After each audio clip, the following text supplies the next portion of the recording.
Welcome to the 2014 Senior Housing Summit.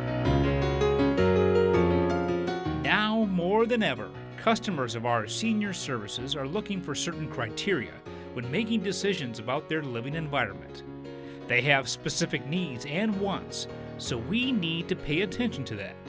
Customer service is all about listening to the customer. For me, when I got into this industry, it was all about design and architecture, and that is a really big deal.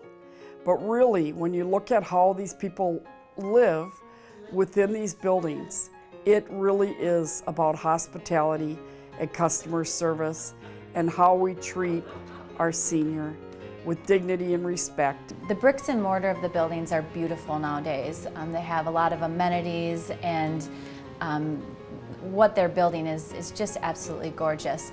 But the part that's most important is the community inside.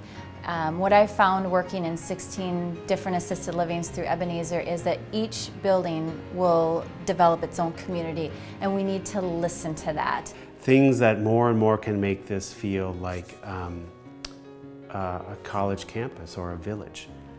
So entertainment possibilities. A lot of our folks don't want to leave campus because there are so many exciting things here on campus. What we do with our focus is seniors. It's really important for them to know that we care. When people like myself, make this change to make a move, most of us are moving from a home. There's a, how are we going to fit it in? So I think that sometimes it's, particularly on a first move like that, it's important for people to have options for a variety of kinds of space areas to choose from.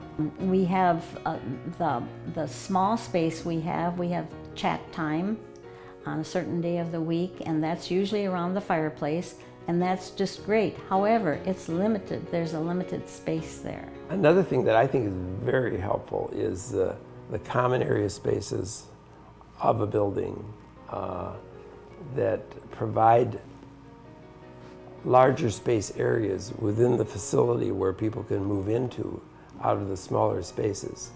On the one hand, it allows them to live in less square footage because there's so many other options available that they've never had before. Extend the roof or ceiling at the entrance out far enough so people can get in and out of their car, out of the weather. They'll have it out part way, but the last few feet you have to get out in the elements, and it wouldn't take much to just extend that roof a little further so they could drive under it. And another thing is I think the communal spaces really can be focused on. Because a lot of our folks, while they didn't grow up with coffee shops, they kind of like that mentality of soft chairs, things happening. It's kind of the village square. But each of our 16 buildings is completely different. They have the same basis, the same foundation, and in that piece of it, but we really have developed them into their own unique community.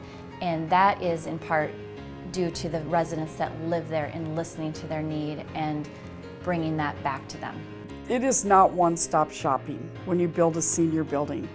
It depends on your suburb. It depends if you're more in a rural setting. So we have to listen to our customer, and we have one chance to make a first impression.